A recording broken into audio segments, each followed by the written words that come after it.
So a lot of people think that whatever they put in their will is what's going to go. And sometimes that's true, sometimes it's not. It depends on the asset, it depends on the judge, it depends on a lot of different factors. So we need to make sure that more than just your will is in alignment with your wishes.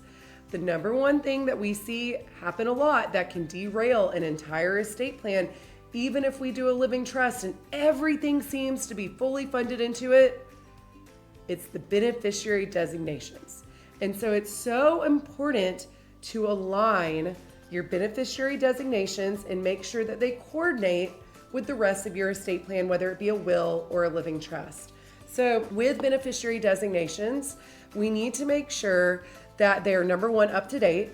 No ex-spouses. Ex-spouses, we don't want those on your financial power, on your beneficiary designation. So it's so important to make sure that these are updated. We see this a lot. Sorry, men, not trying to throw you under the bus, but we see this a lot with men. Divorced men that don't remember to update that old 401k beneficiary, that old life insurance beneficiary designation. So it's really important that when we do our estate plan, we take a look at all of those beneficiary designations, we gather all of our accounts and assets, and we make sure that everything is in alignment. Because if the beneficiary designation says your ex-wife, it doesn't matter what your will says, or even what your trust says. They are now going to go directly to your ex-wife, who is probably going to say something like, I deserved it anyhow. So definitely don't want that to happen in the event that you are divorced. Also, once your spouse or your beneficiary passes away, these need to be updated again. Otherwise, we're going to run into a big issue. If the beneficiary designation beneficiary has passed away, there's a good chance that these assets may actually now end back up in probate.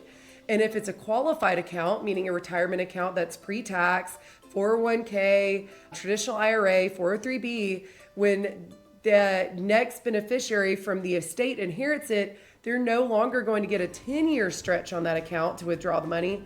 They now only have 5.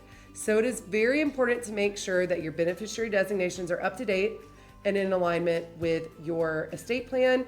And if you have a revocable living trust, there's a good chance that the beneficiary may become the revocable living trust.